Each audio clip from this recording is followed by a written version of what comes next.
Come on.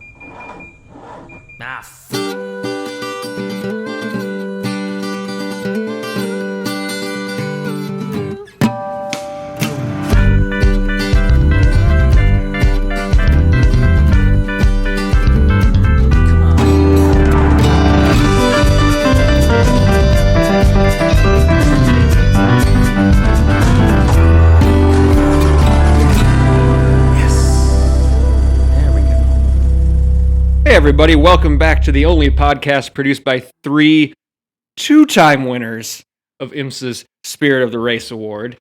This is the Check Engine Podcast, streaming live through Anchor.fm or anywhere else that streams excellent, cool content that you want to listen to. My name is Peeves. Along with me is our resident saint of a driver, Andrew. Oh yeah, I'm the best. And also the generally pleasant Average Tristan. Yeah. Tristan, Middle of the road. Tristan the Pleasant. Tristan the Pleasant. Which is what you threatened to call me my Viking name when we were in college. That's right. That is your Exactly. that is your Tristan the Viking Pleasant. name. Exactly. not overwhelmingly scary, but effective. Yeah. You pull up and, hey, who wants a boat ride? Who cares to let me pillage them this afternoon? Yikes. All right. Yikes. Oh, man. What's going on, guys? Happy Friday. You can tell it's Friday. This is so much goofier than the one we recorded on Monday. The one we recorded on Monday, we were in, we were out, Yep. we were sharp. This one's going to be off the rails, I think. Well, this week has been so long. By Tuesday evening, I had forgotten that we had A, recorded Monday, and B, we're putting out an episode. I was like, we're just waiting until Friday. So imagine my surprise when I got the notification from my own subscription of the episode that I recorded the night before. Totally didn't know. And this is 4 days after that. Somehow. It's been one hell of a week. So we look forward to talking to you guys. Real quick, before we jump into anything, though, we just have to acknowledge the fact that we recorded, and I said we're at 199. Just somebody please just put us over the hump on Facebook likes to 200. Well, y'all responded in a big way. Like overnight, we were up to 215. We cannot thank you guys enough for the support. That's so cool for us. Special shout out to number 200, Evan Olson. Thank you, sir, for putting us over the hump. That's awesome. I don't think we've had that many likes in such a condensed period since we invited our family and friends back in 2018 when we first started doing this. It was crazy. Anything to add? Anybody? I mean, sorry, I didn't know it was feedback time. Yeah, I mean, I didn't think it would happen. I mean, we were stuck on 199 for a while. Yeah, and it kind of felt like one of those things where somehow we might just then start losing, and it would never. You wake up one morning and it's down to 197. Yeah, oh shit! I'd be heartbroken. I really would. Peaked at 199, and that's as good as it's gonna get. Sometimes it feels like that. But no, we're over the 200 mark, well over the 200 mark, and we're on our way. That's awesome. What's on the agenda tonight? We don't know. We all know 1/3 of what's on the agenda tonight. We all know 1/3. So this is going to be, we're bringing back the show and tell format where we each bring one topic for the group to discuss for 15, 20-ish minutes. Mm-hmm. And we'll get moving on that. But first, does anybody have any pace laps? I do. Tristan has one. I do. It's actually a neat car news pace lap. Perfect. I was driving home from work the other day, and what to my wondering eye should appear, but an actual, honest to goodness, Opel Kadett. Nice. And Oliver. Yes, if any of you are Did you fans, yell? I really thought about shouting Oliver at the top of my lungs, but I didn't. You should have. But Totally should have. I'll You ruined the window. moment. Yeah. Lean into the microphone and shout Oliver right now. Oliver! Thank you. Yes, like that. Anybody who's a Top Gear Grand Tour fan, etc., that is one of the cars that Richard Hammond brought back from Africa. And actually saw one on there, and there was like a big decal in the back that said Cadet, and Really? he had a bunch of swag on it. I was like, Was it that check that yellow out. color? It was not. It was kind of a gray, dark silver gray metallic. Yeah. So I wonder if he owned that before. You know, it was like yeah. or if it was like Top Gear inspired. We'll have to find him. I should have chased him down and asked him. It wouldn't take it. I was gonna say it wouldn't take him much to chase him down. Yeah, it's second gear. I'm thinking the second. I passed him at a significant rate of speed. Well, that's cool. Andrew, you got anything? I've got a couple if no one else has anything. I have something that's kind of interesting. So Ford announced their Xfinity car for next year, and it is going to be the Mustang. Well, it has been the Mustang for like 7 years. They have their new one, and it actually looks good. Like it doesn't look like crap. It looks like a Mustang this time. Yeah, it looks pretty good. I mean, I guess I almost thought that. I mean, I don't know if they could do this legally, I guess, but if anyone was going to break the mold and somehow shoehorn an SUV into NASCAR, it'd be Ford with the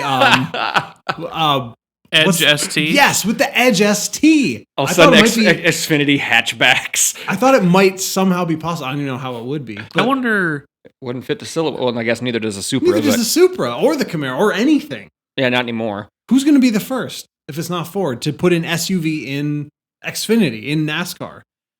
Well, it'd probably go in the truck series before anything else. Would it, though? Because depending on which SUV they use. If it's a smaller one or a crossover, maybe Xfinity. But if it's like a full-size SUV, like an Explorer or something, that would probably go in the trucks. But they're not going to. But Ford isn't going to take away the F-150. Well, exactly. It's the truck series with a Ford Expedition. See, that's why I think that I feel like someone's going to do it eventually, even if it doesn't make any sense, and it doesn't. And I think it is going to go to probably Xfinity and not obviously the Sprint Cup. Or Sprint Cup, Jesus. Monster Energy. But I think they're going to leave the trucks where they are. Just because that's, I don't know. Do people who like trucks also like NASCAR truck racing?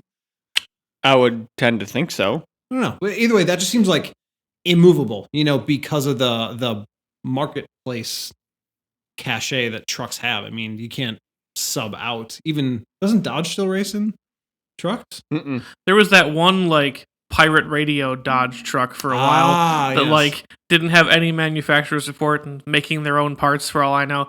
It was like one, and they continually finished in like the last 4 spots. Well, yeah, because when Dodge pulled out and all the Dodge teams sold their equipment, they just bought the stuff for pennies on a dollar and was completely independent. Yep. Yeah, they just showed up. But no Dodge.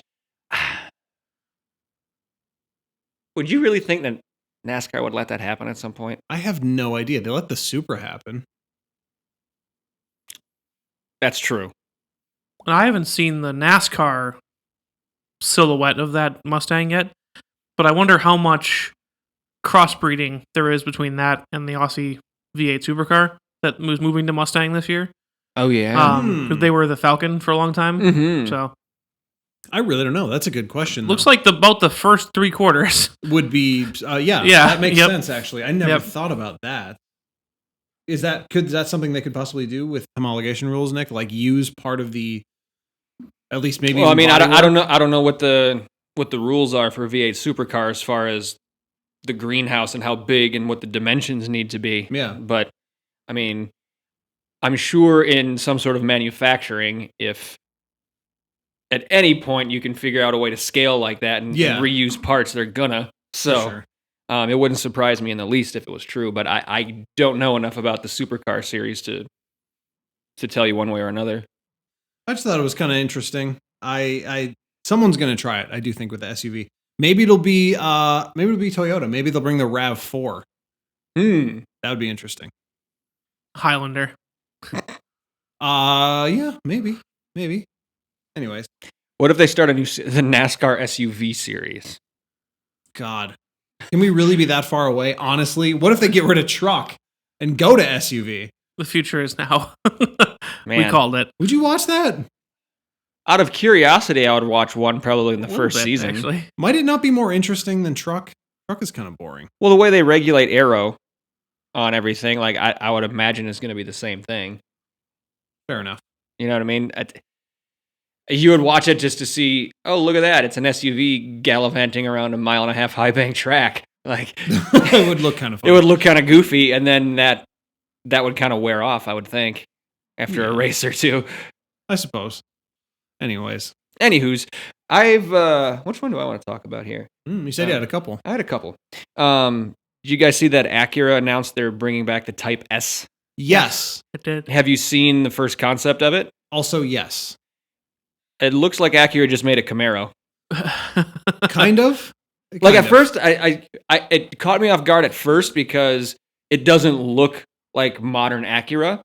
I was like, ooh, and then I looked at it for another couple seconds. I'm like, oh, they just took the Chevy badge off a Camaro.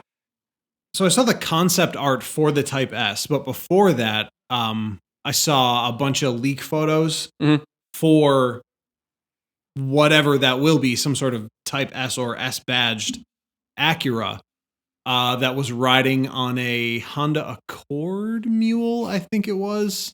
A bunch of people were talking about it. Anyway, all-wheel drive, blah, blah, blah, blah. And I'm just suddenly at this point with Acura where, in my opinion, they make probably the best-looking cars on the road right now. I mean, across their whole line, everything's really cool. You get in them and everything's really terrible. Because it's just like a Honda. And I'm going to have to make it a point to go drive maybe the ILX or something because I really like the looks of those cars, but I feel like there's nothing behind it. No, it's like a movie set. It's all this stuff you can see from the outside. I'm pretty sure that was my comment on it. Which part makes it fun to drive? And it's just like, I can't buy it yet. I want to like the Type S, and I want to be more interested, but I just... Yeah, not yet. I think it looks like the RCF. Really? What? The Lexus? Yeah. There's a bit of that about it. I will definitely say that's what it struck me as right away. Even though you had said Camaro, I looked at it and I was like, yeah, I don't know. It's like the Lexus to me. I think that makes more sense. Well, that could just all be overall. Maybe they all just look like each other. And most modern cars follow the same silhouette anyway if they're in the same class. So, yeah. I've got one more real quick, unless you guys want to jump into this. No. Did you guys hear how much Nissan is going to charge for the 2020 GTR Nismo? Remind me. So this isn't just the run-of-the-mill standard GTR. Right. This is the GTR Nismo. $212,435. I need to make money somehow. I guess. Sell a couple of those, and then 98% loss last month will go away, right? Yeah, right. Just wipe it right out. Like, I understand that's their Halo car, and I'm not so ashamed to be one that really likes it. Still? But exactly. The platform's a decade old at this point. Yeah. I was trying to there's a couple of minor facelifts and tweaks to it, but it's not a $212,000 car, even with the Nismo package on it. I just Googled GTR first year and it came up 1969. I didn't even question it. That seems about right. Yeah. It's been around my whole life at this point. Well, plenty. I'm just talking this current platform is 10 years old. At least. So 1969, remember? Which that brings into, I think, brings up something that was finally released for the Vet, the new Vet. It's like 60 to 90 is like the entire range, 60 to 80. Yep. Something like that. It's like it tops out at less than like just about a third of that Nismo GTR. Well, until they bring out, they're going to bring out some super the ZR1s, right? I know, but all that still. Kind of stuff. But your basic Corvette with all the packages, we check every box. Check every box on that list, and you're going to pay just over a third of what you would pay for a GTR Nismo. Mm-hmm. And it's probably a better car outside of the acceleration. Ooh, wow! Outside of the acceleration. Well, yeah, you're always going to get that outside of the launch. The GTR always that's what it makes its bones on is the 0 to 60 in the launch. Mm-hmm. So, but I think around a track, my guess would be that new Corvette would put up a fight. That's going to be interesting to see. Limitations of front drive. Exactly. Well, the front engine. GTR front engine, is actually all-wheel drive. Yeah, it is all-wheel. So, to be determined with the Corvette, though. Should we hop into this? Yeah. Who wants to go first on the show and tell? Kristen does. Okay. Tristan, I don't what care, did you bring but for the I class? do want to go first. Really? No, I'm kidding. I just said a contradiction to make a joke. enough. I said I don't care, but I want to go first. I don't. So mainly today, I brought. He's looking at me like some kind of owl over there. Blew my train of thought. Anyway, I brought something that I think will help all of us engage in a session of Tristan's Deep Thoughts TM. Oh, God. they're back! Look out, folks! Should we just cut him off now and make him go last? Andrew, what did you bring? I just go home at that point. Bye, guys. Unplug the computer. Good luck, fucker. So, There's a shirt. my thing that I've been sitting here wondering as I'm reading car news, I'm perusing the internets, and the entire world knows absolutely 100% for a fact that electric cars are the greatest thing ever and the future. Totally. That's why we're so in for on sure. Tesla. Yeah. For sure. So the question is, though, if that's the truth, why have I not seen a single advertisement for an electric car? Now, Is it like they don't want to push them because the margins are bad? Even the car companies don't believe in them. Where is that coming from? Well, VW just did that ad. I posted it on the Facebook page with the electric bus. That's true. and I There's have ID Buzz. seen there was a Super Bowl commercial for the Audi I must have missed that one. The yes, for the the e-tron. that was actually one of the better commercials too. Yeah, and what was overall just a terrible year for the Super Bowl. It was horrible. Everything Yeah, about it was bad. the bar was low. Yeah. But so I've But seen hey. that. Okay, there's that VW Group. Let's just count that Yeah. as one commercial. Yeah. Um, My case study as I was going through this, I was actually looking for stuff. Is the Chevy Spark, you mean which the Volt? Bolt, not Bolt. Volt, Yeah, the Bolt, the fully electric version of the Volt, more or less, Oh yeah. where it's not the gas hybrid, because that, by all accounts, is actually a pretty well built object. It gets fantastic reviews from the people who give rave reviews to Teslas. They're like, actually, the interior's put together better. Like, it's an overall better car. It had more range than the Model 3 at its release, and charged faster, again, before any updates to it. And they're like, this is, if you're just a consumer buying an electric car, this is the one to buy. I haven't seen a billboard, a TV commercial, not even like with their other cars. Mm-hmm. Like sometimes you get those multi-car mix-up commercials. I was gonna say, The does that count? family Nowhere. shots. Yeah, Does nowhere. that count? If because I'm sure. Well, wait. I was gonna say Toyota, but I don't think so. Is that- Hyundai might have put the fully electronic Ioniq, The Ioniq in there, maybe, but doesn't I don't stick think so. out. I really And don't. it certainly isn't. Even if it's in that family shot, it's not the emphasis. Like, Definitely hey, not. you should buy this because they're so great. Why?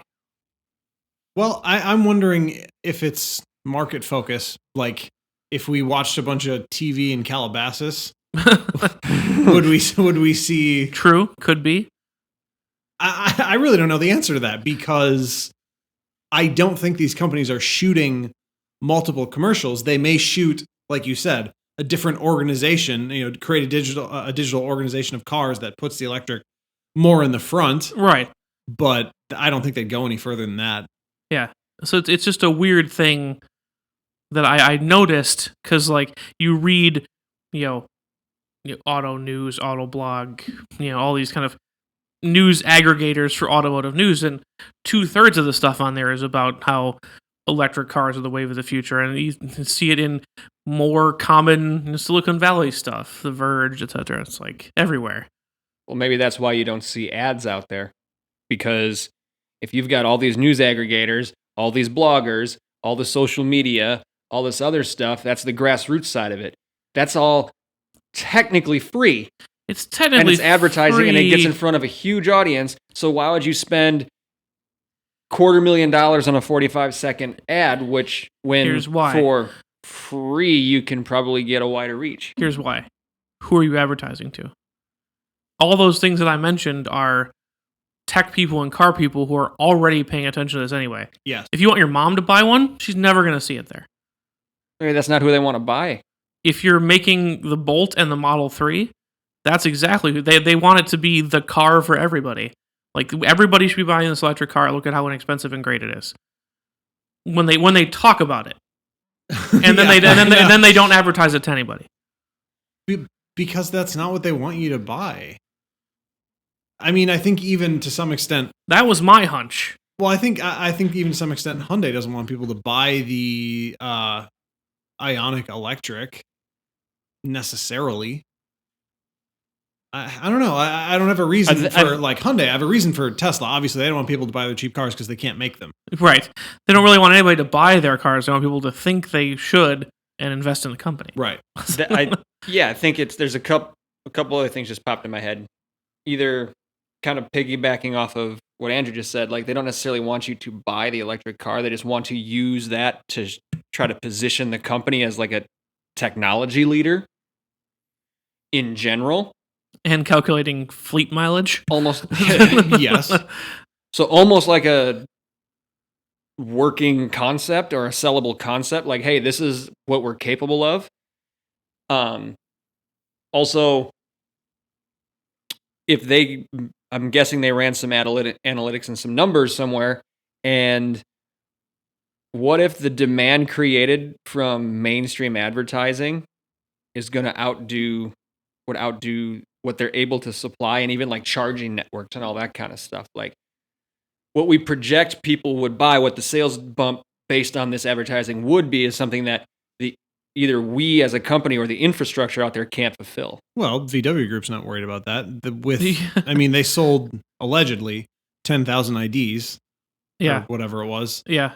Yep. Maybe it was Concrete sold 1,000 and no, I think it was 10,000. Yeah, I thought they were all solid pre-orders. Yeah, they solid pre-ordered 10,000, and they already have a 3-month delay on the electric cars they make now, including hybrids.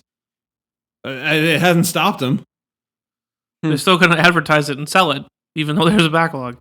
And they wouldn't be worried about their charging network because that's what they're using their penalty money to spend. Right. I really don't know. But this does make me wonder. I don't know the answer to this. Is there an all-electric Prius? There must be, right? I thought there was. Does anyone know the answer to that question without looking it up? No. Advertising. See? The power of advertising. Who would know if you don't advertise it? Listeners, if you know. Wait, I'm going to say that there is not a fully electric Prius. I'm going to agree. And now I'm going to look it up. Oh, we should have a little... Hold, please. Because there's a fully electric Honda one, right? Ooh, shit. Is there a fully electric Honda car? There's the hydrogen powered one. Yep. No, about as far as they get is a plug-in hybrid.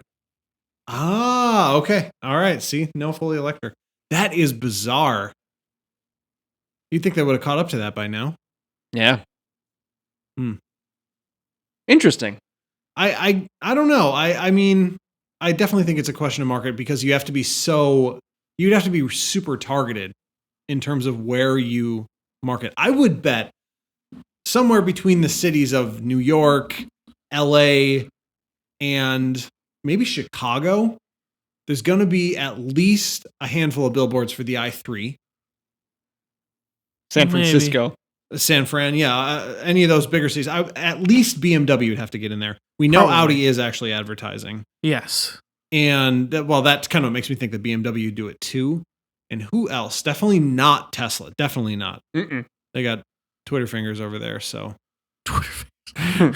Mr. Twitter fingers. Yeah, basically. They've got enough issues to not have to worry about. Well, they really don't need advertising. Anyone who they don't want advertising. It's so gauche. It's so gauche. Yeah, I think that's it. Who else really makes electric cars? There's the Kia Soul EV, which I haven't seen advertised anywhere. I don't think. No, and not here, but they've got the Kona EV. Yes, which should come here eventually. I believe it is. I think it's at least announced for launch in the country, just not here. It's that's right. It's like only in California, I think, right? Something like that. Yeah, in California and New York, I think. But what if the reason that they don't advertise is because the production numbers are low enough that they don't need to? They just sell them all anyway. Well, that, and also they've become dependent on reviews to sell the cars for them. So everyone makes an EV of some kind, very low production, and does one thing about it correctly that's different from everyone else. So BMW i3 is, like the most city carish of them all. It's the smallest, but still has The somewhat Hyundai decent Ioniq range. is the most just a car one. It's also the cheapest. Yes. And what other ones are? I already forgot all the electric cars that haven't been killed off. The Bolt. They still make the Bolt?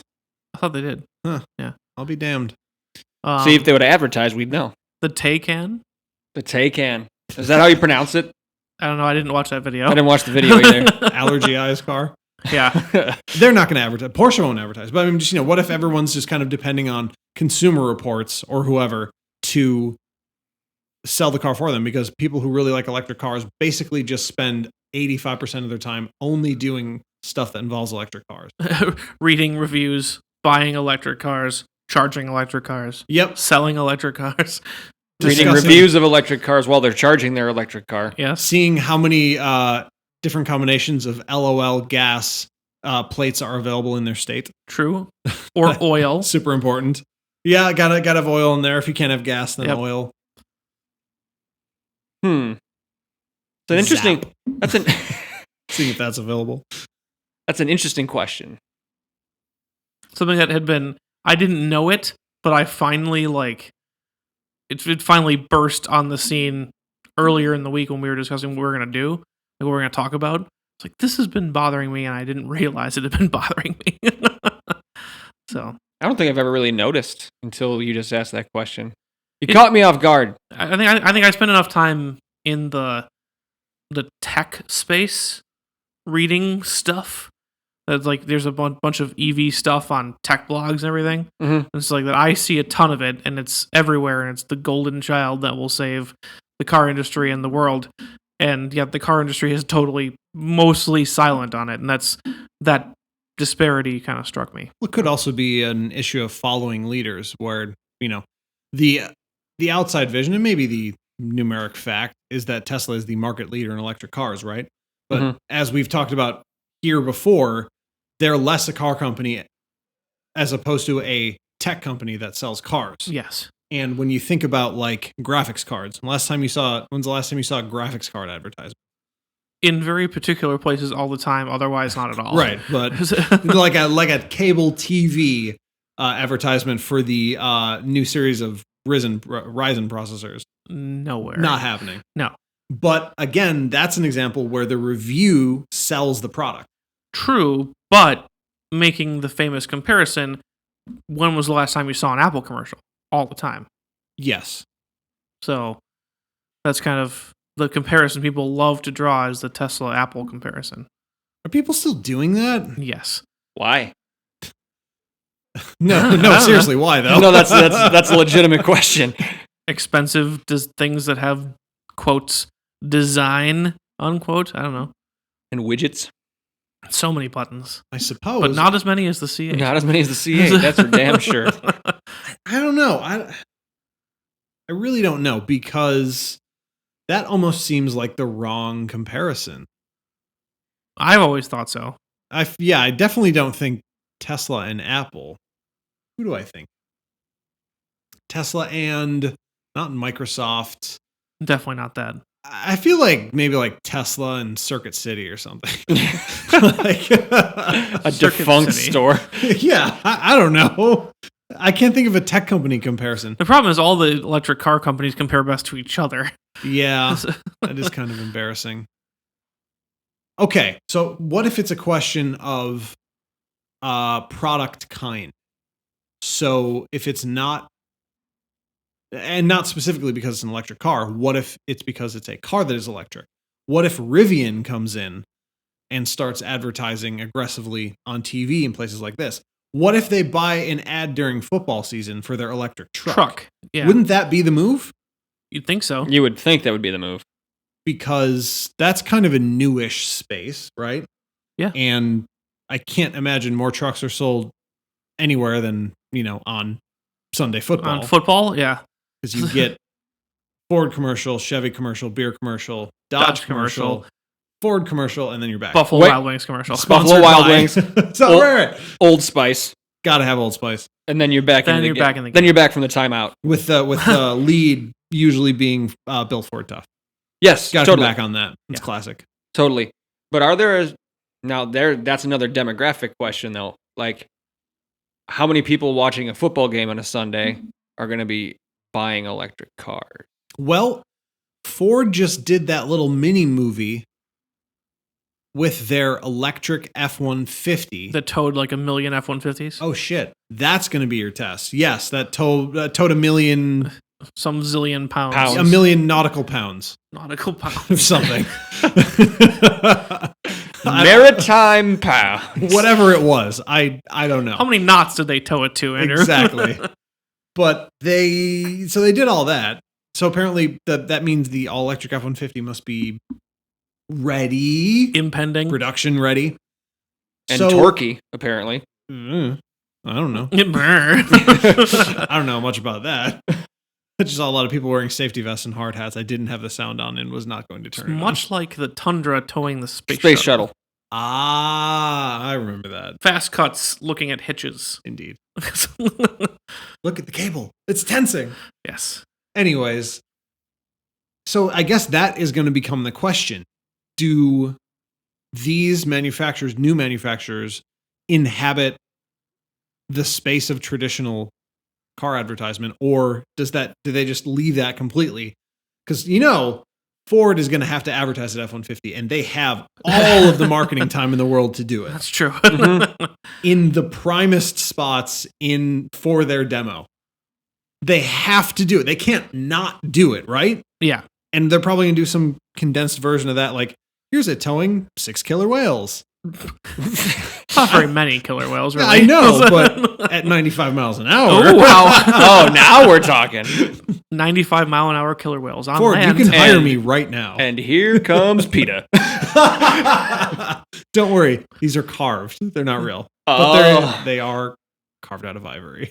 Oh. That's a lot of ivory. I don't know. But you'd think they'd have to do something, right? Yeah. Because if they do believe, like you said, Tristan, that this is any sort of...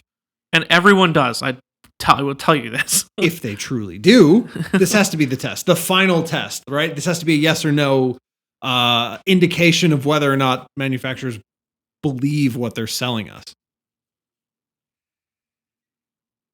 Or maybe I'm crazy. Maybe I'm crazy. Well, yeah, but you still might be right. Yeah. Not mutually exclusive. Yeah. They can both exist at the same time. Yeah, damn. I'm trying to think of another angle to think about to approach this from. I don't. Because that all seems too easy. That seems too surface. Mm-hmm. Obvious. I don't know. I'm also open to this being something we find out. We find out that because they're not all actually that fired up about it. Like in 10 years, EVs are gone and something else is taken over. They just didn't feel like investing or whatever. I'm sure we'll find the answer. Just wondering if anybody had any thoughts. Right. So, I mean, we have thoughts, but nothing helpful. Fun discussion, though. Fun thought exercise. Do you want to wrap that exercise up and move on to the next one, then? I'm good to wrap up. Car pun coming. Let's shift gears. Ugh. Andrew, you want to go, or you want me to take the next one? Sure, I can. All right. I honestly didn't have anything until we were eating dinner. Okay. Does that make you feel good about this? 11th and a half hour. Yes. We're not pros. I mean, there are just a couple things that I think are interesting going on. And like we talked about after the show last week, a few days ago, I thought there might be something interesting in talking a little bit more about the Supra, which we can still do if you're into it. It's just kind of like, now I feel like they're beating the dead horse that I wanted to beat. And now it's just like horse jelly. They're beating your dead horse, and you're sad about it. Yes, I am. No. I will not say that. I will not say that I wanted to beat that dead horse. But he does. Yeah. Well, what we were talking about after the show is the allotment of. I mentioned to Toyota UK Twitter account that they were like, "Oh, we sold all 300 of our Supras," and I was like, "That's not a stat. That's not impressive." And then it turns out that Tristan and I were talking that we thought the new BMW Z4 would beat that in a half month because it released midway through July. Yes. But they've been taking pre-orders, and not only had they outsold that in that half month, they'd also sold about 3,000 more. So the BMW Z4, which wasn't out, is just slaughtering the Supra, and none of that touches the Boxster. None of that touches the Cayman.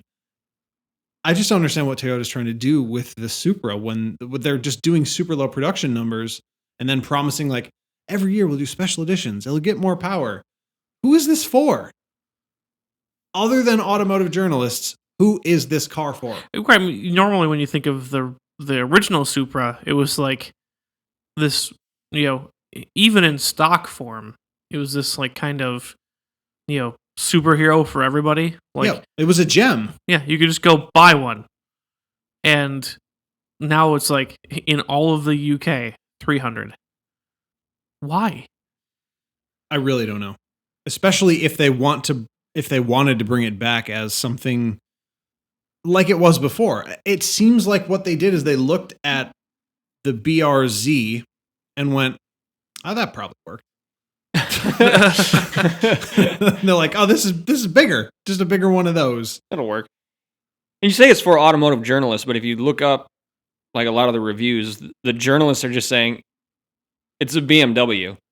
Yeah. Like, it drives, it looks, it feels, the interior, the steering wheel is a BMW steering wheel. They just put a Toyota logo in the middle. Like, not really a Toyota either. Like, at least the original Supra was a Toyota. Right. So Right. I think the people who buy cars like the Supra are in tune to that kind of stuff. They're drivers. Like, this is a car that appeals to car culture people, the audience that we hope is listening to a podcast like this, who I think can see through that stuff. Like, if I wanted a Supra, I want to buy a Supra. If I want this car, I'll just buy a BMW because that's what it is. And I can get one just by asking for one. Yeah. Yeah, and not have it be sold out after 200 or 300 units. Yeah. That was the second part of it. Okay, so the way we're generously interpreting the math that we saw online was that the total production for the entirety of the EU plus the UK is 1,200 units, although it could be 300 in the UK and 600 for the rest of continental Europe. We're assuming they're at least making a run of 1,200 of these. That seems like a decent production number. But even still, that's pathetic. And I don't really know what I was expecting, but not this.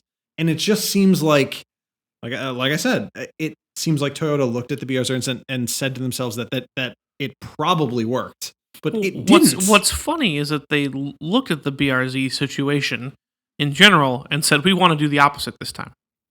That was the outward. Maybe they thought it didn't work because they, like, when they hammered out their deal with Subaru, it's like, okay, we'll let you build the engine and a few of the body panels, and we're going to do everything else. So we're going to get to sell the lion's share of these as the FRS, GT86, etc. You can sell like 100 BRZs per 1,000 Toyota products. Is that what it was? That's just but a guess, but yeah, they actually had it in the contract that only so many of them could be Subaru badged. Interesting. And look who's still selling them.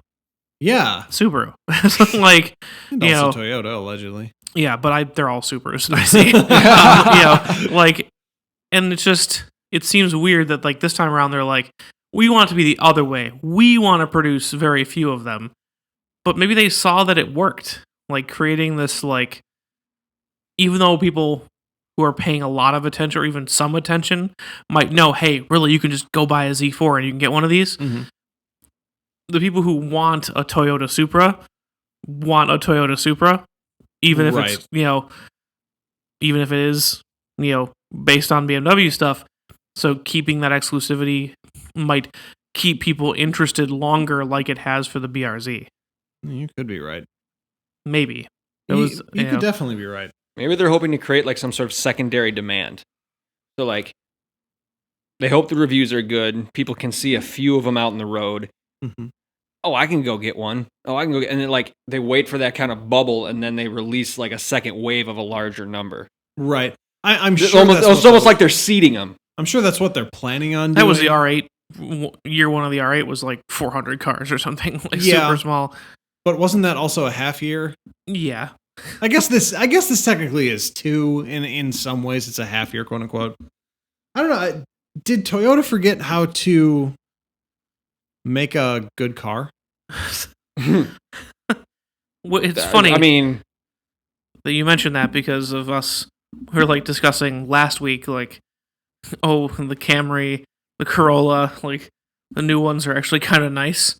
They look good, but yeah, they look good. Like, I feel like their normal cars have gotten better, and their quote unquote interesting cars have gotten worse. Definitely. Mm-hmm. So, I was just going to look up here. I was reading something about the. Well, I mean, people forget, I think, because they've been so dormant and dead to the world for the rest, for the longest time. Toyota actually does have an in-house performance division that they let do things in America on rare occasions with TRD. Yes. They used to have aftermarket parts. They used to have race cars. They used to have that cool stuff. Well, they still have the race cars. TRD is in charge of like the entire NASCAR program. Yeah, but it's not road cars. Yeah, but my opinions on NASCAR as it, relates to road cars. I wanted to read some of these TRD Avalon highlights. So this is the first one. They really want to get this out here. Track tune shocks combined with thicker underbody bracing to increase torsional rigidity for enhanced cornering, steering response, and straight line performance. They even give you the numbers. 44% stiffer in the front, 67% stiffer in the rear. That when you're talking about performance cars, you want to know about underbracing first, not power. You want to know how stiff it is in the rear? I was sitting here really trying not to make that joke. But wait, you didn't hear about the second most important thing. Inside, red accents on the stitching, seatbelts, and TRD embroidered headrest remind every passenger what's in store for the drive. The same amount of power as the stock one. Stiffness in the rear. Stiffness in the rear. Then we have matte black 19-inch alloy wheels. Anyone interested? No. Those stay matte black for about 4 weeks. Well, let me ask you about this one. How about Purposeful Stance? Stance Nation, bruh. How about unique coil springs lower each vehicle by 0.6 inches? C.1. How are they unique? Also, are they like bespoke for each car? No? I really don't know. No, I don't think so. So, long story short, I don't think this car has any more power. Nope. I know. And I don't think it has a sporty transmission. Nope. And I don't think it has cool aftermarket parts or a variable exhaust. Or turbos or supers or anything like that. None of that. Nope. I think this is a paint code. Mm-hmm. And some stitching. Yep. Don't forget the bracing. What's that? Don't forget the bracing. The underbracing and that's being stiff in the rear. Yep. So they're also doing that same shit to the Camry. Well, they're not gonna. They can't advertise it if they're not winning, right? So if you're not gonna have the most power or anything like that or any of that, you can't claim it. Bullshit, I say unto you. Because if you look at and maybe this isn't the popular thing to do, but that is how Hyundai brought a car out that every single person who's driven it loves with the N. It's not the most powerful. It's not the fastest. Doesn't have the fastest Nürburgring time, but it's an amazing vehicle that sells when they show up on lots. I mean, again, Hyundai, different. They do small production numbers, but they sell out of what they make. I mean... And how did they advertise it? Almost not at all. I saw 2 of them, by the way. Side note. Really? 2 of them on the lot at the Hyundai dealer in Madison. Mm-hmm. Nose to nose. Red and blue. Nice. Yeah. Nice. But I've never seen a TV advertisement for it. The N. Mm-mm. I'm just saying. I think they're selling it through racing. I mean, Racing they and may That's word of- basically it. And word of mouth. Racing and word of mouth.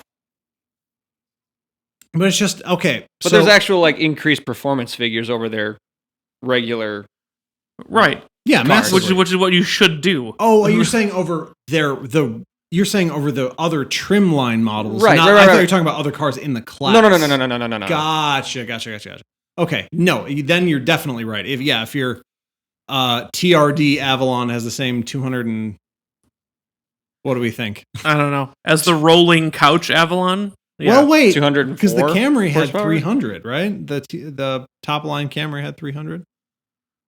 Maybe it had 300. I don't pay that much attention to Toyota stuff. I saw that on Twitter. Twitter is facts only. Well, All fact. I mean, Let's call it 320. Okay. Let's just say that. For sake of argument. Exactly. But, they also didn't do like all-wheel driving or anything. But what if they had? What if they'd done an all-wheel drive TRD Avalon with 350 horsepower? There you go. And maybe something as sinful as a double-clutch gearbox? Then they wouldn't have to advertise the undercarriage A purposeful stance? and a stiff rear.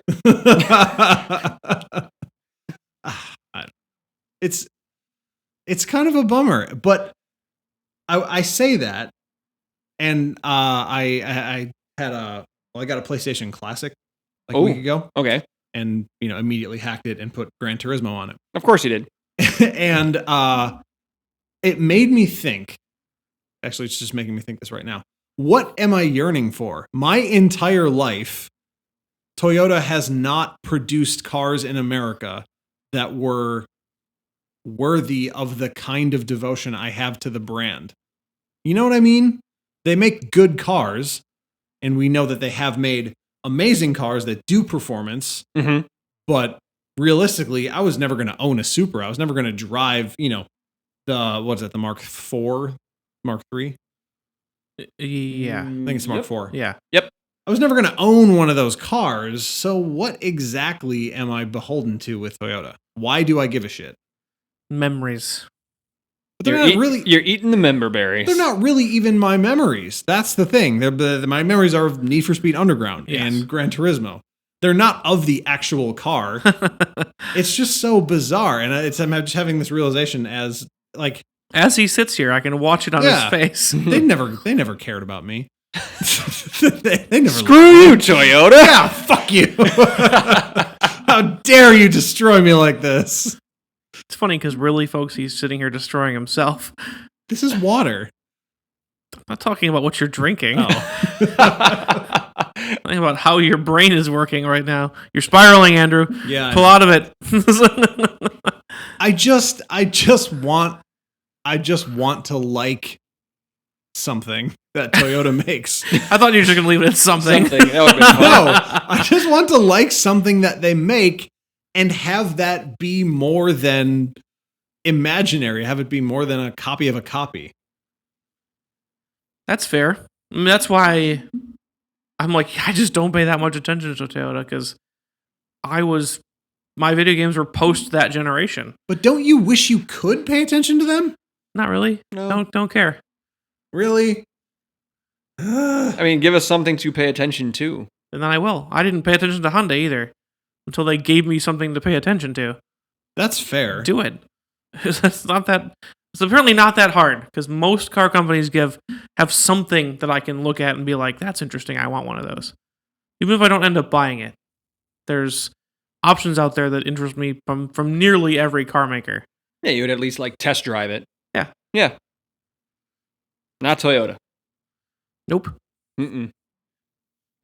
I was trying to figure out the word I'm looking for. It means a copy of a copy that doesn't have an original. I'm trying to. I can't. Simulacra. Simulacra. Yeah, simulacra. Yeah. That's really what we're dealing with here, specifically with TRD, because I mean there is an original, but it's so far gone in a way, especially from this place that Why Yeah, why should I care? A long time ago in a Japan far, far away. And the thing is, to bring it all the way back around to the beginning, you know that the first thing Toyota's going to do with the Supra is release a TRD Supra. That probably won't have any more power either. And what if it doesn't? What if... I think Gazoo Racing, their European performance arm, is working on the GT4 car, right? Yes. Yeah, on the actual race car. I mean, that kind of leads a little more credence to the fact that if they do a special edition, like performance edition or whatever, it probably would be TRD, especially in America. And what if it's just like a 10 horse bump? You know, if any at all, what if that's just what it is? That would almost be more disappointing. That would be Like, really. it's like you thought about it and couldn't do it. that really pissed me off because that's like I could go to an Advanced Auto Parts, buy a Canon air filter, and do that. What if they bring it up to 335 horsepower from 330? Oh, But riot no. Listen, Right. you also will get a purposeful stance. and What a if- stiff rear. What if I said you could have purposeful stance and 5 more horsepower? Would you be interested? Sometimes a stiff rear gives you a purposeful stance. Oh my God. Nick, what do you want to talk about? Oh, They got man. us out of that one real quick. Oh man, yeah, it's the end of a long week, folks. All right, what do I want to talk about? I'm just gonna ask you guys a question. Don't ask us what you want to talk about. I don't Yes. know. No, Don't no, ask us that. I'm gonna start this off with a question. Why can nobody make a good driving/racing movie? Outside of one, Rush was amazing. Yes, it was. Rush was awesome. Good on you, Ron Howard. But all these other movies, Fast and the Furious, go to hell. Death Race, what I is will that? fight you. Days of Thunder, I watch it more for comical relief. Driven, ugh. we should live stream a viewing party of that or something. Of Driven? Yes. And just make fun of it? It's the best. I might not survive. I've thought about that movie since we accidentally talked about it and you mentioned like the dimes. Yeah, where he flicks the dimes Yes. out to test his driving line Yes. and his reflexes. There's no flaw. Well, that doesn't I failed to mention where two drivers got into an argument at a sponsor event and then they hop in the two show cars, rip them out of the convention center, and are going like 200 miles an hour racing each other down the highway and yelling at one another through the open cockpits because of course they're not wearing their helmets. It is a perfect movie. We Oh my definitely need to watch it. It is a perfect We're movie. going to do something with this. You shouldn't have brought it up. Damn it. But I mean, just go down the list. Like Gone in 60 Seconds, okay. I guess you can say Cars was fine, but it's like a kid's movie. Wait, what? It's a kid's movie. This list is wild. It is. Le Mans, the Steve McQueen movie, I hear is good. I haven't seen it. Same as Grand Prix with It's James Garner. very much just a documentary. Is it? Like Yeah. it was filmed. It was Talladega Nights was funny, but it's not really about. I mean, yeah. It You need was to focus your list. it was filmed during the race and has some fictional elements. But like the stuff that when Steve McQueen was racing, that counted as racing that year at Le Mans, but was also filmed entirely separately for this movie. So like it's a weird that's weird. thing. But really, where this came up is like we just saw the Art of Racing in the Rain last weekend, and IMSA was pumping it really hard, you know, because they recorded during the race weekend at Canadian Tire and Yep. Turner Motorsports and Wright Motorsports and Compass Race, like all these stalwart teams were part. They lent their cars for and this and that, and Mm-hmm. I think in that 2-hour movie there was about 5 to 6 minutes of actual racing scenes. Did you think that movie was about racing? Well, I'm saying Having read the book, I was not surprised at this. I didn't read the book. Haven't read the book. I thought it was about racing. heard the plot, but I think a lot of people did. And IMSA's like pushing the hell out of it. The Art It's of about a Racing in the dog Rain is that probably obviously a dies. metaphor. It's obviously a really good metaphor about making the best of a bad situation. Blah blah blah.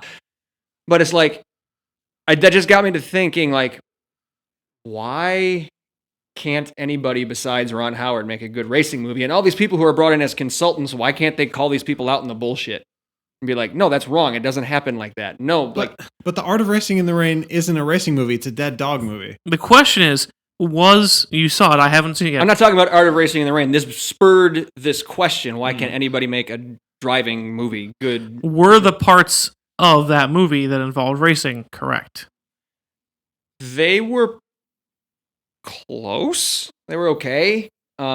Except for when there was a scene where he came in and put on wet tires under completely sunny skies. And then they said, well, it's because he can feel the rain coming. It's like that's no. You cheesy. wait until the track is super wet before you put those on. Otherwise, they're going to last about a quarter of a lap before they're completely melted. Yeah, as we saw at yes, we saw it Watkins real time Glen. twice. We saw it at Road America and at Watkins. Yeah, those are what? I mean, I think it was 8 seconds a lap Mhm. that the Hyundai lost on the last 2 laps. Yep. Utterly bizarre.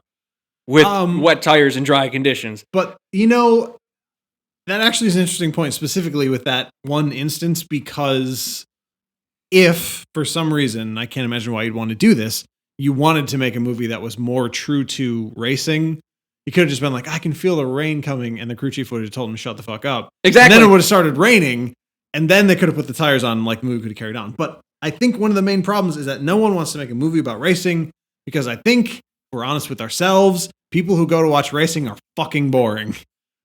And they just want to talk about racing. And that's it. And that's not actually that interesting. And I think racing makes for excellent spectacle. Yes. Mm-hmm. But often it does not make for excellent narrative. Often. I totally agree. There are events during a race that have a story like, oh, this fight for first place or whatever. But like, with a few exceptions, and documentaries get made about those, Right. There's not this great well of cinematic and narrative tropes in racing. Mm-hmm. There are interesting one-off battles, like the 2 times they made Truth in 24. That was a fantastic documentary because that story was real and it was fantastic. Right. But no one would have put that together to make a fictional movie, because that's not something that like, oh yeah, in racing this happens and this happens, let's make a movie out of it. What's Truth in 24, by the way?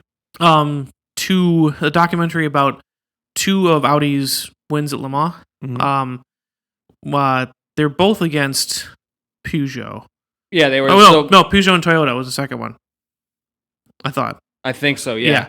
So it was, how despite having a nominally slower car during qualifying, everything else was slower, they were still able to win through strategy and planning and technology and whatever. It was really fun to watch, and really well shot. It was made by NFL Films.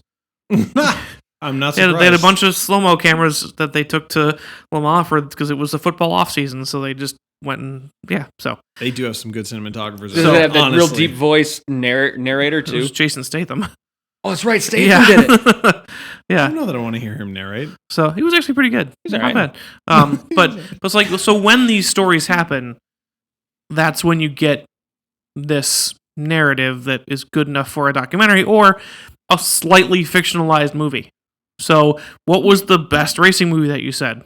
It was Rush. Yeah. But the story was real. Right, exactly. So, well, more or less. Yes. The background of the story Right. was real. Well, sure, there's going to be creative direction taken, but like that story, the James Hunt, Niki Lauda story, was real. That happened. So I think you need to make.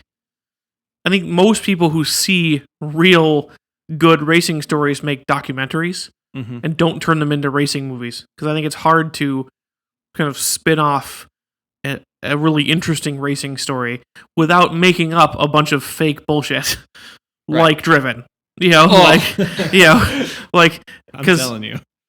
Most of the time. And then I am looking forward to Ford versus Ferrari later this year, more to see Christian Bale, just because I'm a fan of his as an actor. But like, even watching the trailers for that, I'm like, I don't think those are like, they filmed that at like Auto Club Speedway. That's an oval. And then like all the accident scenes are like these cars bouncing over like 94 flips and explosions. And it's like, the cars can't do that. Like, why do they throw out physics books? Why does in What is it? Fast and the Furious 2. I think Paul Walker, R.I.P. in peace. His car has more forward gears than a 12 or 15 speed bike because it's just shift after shift after You're just shift after all shift. over the road here. I mean, But like, that's what I'm saying. Like, none of those are like. Why can't people just like? Why isn't there consultants? They have them on these movies. Why can't they just call them out in their bullshit? Be like, no, why are you doing that? but all right, Ford v Ferrari, Fast and the Furious, and then somewhere way over on that end is Cars. And you brought all those up in the same list and asking why they're all not realistic. Fast and the I Furious didn't say why they're not realistic. I brought Cars and Herbie and Turbo up just like car driving movies, but I kind of like, okay, those are kids movies. We can kind of leave those where they are. Right, and the Fast and the Furious is a kids movie for adults. It's just an action movie. And that's not meant to be real. Yeah, it's never meant to be anything other than just quick cuts. Like It's not a movie for car people. if Rush somehow like filmed in cars with closed cockpits, someone would notice. Yeah. And someone would care. Never forget, the Fast and the Furious movies are more or less all heist movies. Yes. They're not necessarily even car movies. They Not just anymore. have some cars in Well, them. not anymore. Not even so much in the first one. That's a heist movie. I'm trying to remember That back. is a heist. I'm trying to remember back. Yeah, I'll take your word Opening for it. scene, they're robbing trucks, and then Oh yeah. everything hinges around the robbing of trucks, and Yes. then there is some. Then they solve that part, and then there's just bro time. After that, Bro time. Family. after Vin they Diesel solve says that- family about 38 million times. family. And I just those movies are great, though. I will fight you. No, they're terrible. Every single one of them is awful. I fall firmly in the middle. Some of them are good. You always fall firmly in the middle. But there are some real stinkers in there too. But I guess what you have to tell, you have to make it more explicit. What exactly is it that you want? Because if you want a movie about racing, then it can't necessarily be about crime. So it's not going to be that interesting. But if you don't want a documentary, then like what is it that you're imagining? What is it? I that feel you're like missing? you can make a fictional story centered around racing, but just have the scenes not be wildly inaccurate.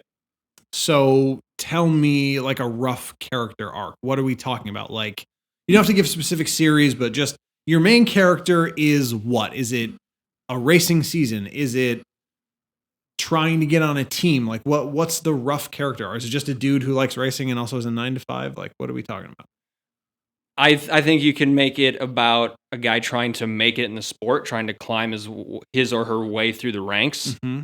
I don't know, dude. I didn't sit down and write a fucking movie for today. No, I'm just wondering what you think is missing. I just told you. That. So basically be like almost more like a Netflix show, like trying to make it in racing. Like I guess I'm just trying to think like where's the conflict there? Like, I think the problem they're running into is that realistic car movies are just documentaries. Right. yeah. That's the problem. People do make realistic car movies, but they're all documentaries. And a lot of trying to make it in racing. I mean, as we know, watching Josh is getting sponsorships and having cars that break down on lap 17. It's not actually that exciting. But that's the trial and tribulation part. And then what? And then it becomes Days of Thunder? No. Although, No, I'm dead serious. If you go down The this path, sequel, eventually you end up at prequel. Days of Thunder. Why? Because that's the only way to keep some interest. I'm sorry, but racing on screen is not that exciting. All I want is a fictional story where the racing scenes are depicted accurate. Like, that's it. And in my mind, in order to get that, it has to be a movie about racing. That's the trick. Even the Art and Racing in the Rain, like I said, it wasn't a racing movie. So even if it's in the title, even if it's like the headline act, Right. it can't be about that because no one. I also wonder like the difficulty of shooting racing realistically. I don't know how plausible it is. It might be really difficult. yeah. It probably is really difficult. That might be. Yeah, and the problem is, like, Yeah, like, where's your magical movie moment where he says, I can feel the rain coming, he puts the tires on, and he's right, probably, I would assume, right? He's right. Oh, he was totally right. Yeah. He whooped their asses after that. Yeah, so you don't get to have that moment if the crew chief goes, no, get back in the car. We're not doing tires. Get back out there. Like, that's realistic racing, and that's also just murders your movie moment. You don't get to have dramatic movie moments and realistic racing moments. However, how hilarious would it be to have that in the movie? And the crew chief lets him put him on too early. He shreds him in half a lap. Then the rain comes. Everyone else pits, and he's down 3 laps inside of 5 movie minutes. That'd be great. And then he has to charge his way back. Oh, shit. But then the rain clears up. Yeah, and then he's left. Yeah, it's only raining in 3 corners. Then he pulls a Hyundai. You see, this is why racing movies can't be chill. Because it's just not that entertaining unless you completely destroy all movie sense. Yeah, or there's actually too much artifice. Yeah. Like, to make it a real racing movie where the technical aspects of the racing are correct, the story elements of the racing are so outlandish that they couldn't happen. Like, and it rains for exactly the 3 laps that he's getting his, brought back to the garage and his tires put back on. And then as soon as he gets his wets on, it stops raining. And and then it stops raining. So he comes back in for dries and it starts raining again. Like, it's all the stuff that's never going to happen. Like, if you make racing realistic, probably I would bet real life kind of falls by the wayside. Yeah. Would be my guess. There's some balance there. Because I feel like there are enough people interested in making racing movies that someone would have done it right if there were not some mutually exclusive quality to racing and movies. Like, you said it was pretty good for Art of Racing in the Rain, except for the dramatic movie moment. Well, there you go. That's not a dramatic movie moment anymore. It's not there's no interest there. Right. So I feel like they're at cross purposes nearly 100% of the time. Maybe we need to find the movie that did it the most right. But how would we go about that? Watch a lot of racing and driving movies. There aren't that many. I mean, there are movies that center around cars, but when it comes down to movies about racing, and in this case, fiction movies about racing, I feel like that category is actually pretty narrow. Or just nearly zero. Driven, Days of Thunder. I'm telling you, man, you are going to end up with Days of Thunder, and you are not going to be happy. Careful what you wish for. Exactly. It's just going to be Days of Thunder, but in F1 cars. Wait a second. We no may one be, take that idea. We may be onto something. I mean, I don't know. Maybe it's just I just wanted to vent my frustration after seeing Art of Racing in the Rain. I don't know. But I do think we should do that. And we can start a driven watch party on Facebook. Is that what you think we should do? Definitely that. And also fiction movies that be about racing, but not street racing, because we know that's only going one way. We can basically just toss all those to the side. Corvette with Mark Hamill. Is that a movie? Should it be a movie? Is it? There's Death Race 2000. Okay. Nope, that doesn't count. Red Line. Never heard of it. Who? Exactly. Vanishing Point? That's a car movie, but it's not Stroker Ace. No, Corvette Summer. Corvette Summer. Corvette Summer. I only heard of that movie recently, actually. But not a racing movie, right? Another car movie. Right. Stolen Corvette movie. Right. Okay. Stolen Corvette movie specifically. I mean, I think this is worth at least investigating because I've also never seen Days of Thunder, but yeah, you probably won't like it. Why? I like Tom Cruise. Do you? Sure. He did say that he did want to see Maverick in the theaters, so that's not the name of the movie. It's Top Gun 2. Maverick Boogaloo. The Maverick gang. Okay, is Days of Thunder just Top Gun but cars? Top Cars. Top Cars. Is it? Is that what it is? Because I'm in for that. Not really. Yeah, that's kind of disappointing. Does it have a guy shouting, "I want some butts," like Top Gun does? It does not. That is movie magic. No, it does A not. soundtrack by Kenny Loggins and Harold Faltermeyer. Ooh. Man, you went way deep I would there. high five you for that, but you're across the table. I do think I actually want to do this, you guys. We have access to so many different streaming services. Yeah. And there's going to be a ton of crap on there. Yes. We need to sift through it and find Nick his movie. Yeah. And it's going to be Driven. Oh, I hate you so right. much. Get out of your own house. Worse, it's probably going to be Stroker Race. What is that about? What? What'd you say? He said it's either going to be Days of Thunder, Driven, or Stroker Race. Oh, Stroker Race. Yeah. Got it. Which I didn't hear what he said. And I asked what Stroker Race is about. I've never seen it, so. It's like an earlier Days of Thunder. It's some NASCAR style movie from the 80s. Days of Threatening Stormfront. Get those wet tires on. The rain's coming. I can feel it. The rain's coming. Did he have like a rickety knee? Is that what's going on? Rickety knee. He's a pretty young dude. I don't think he had any knee surgery. Like, ooh, joints getting stiff. Rain's coming. Rain's coming. My Rain tires. My lumbago was acting up.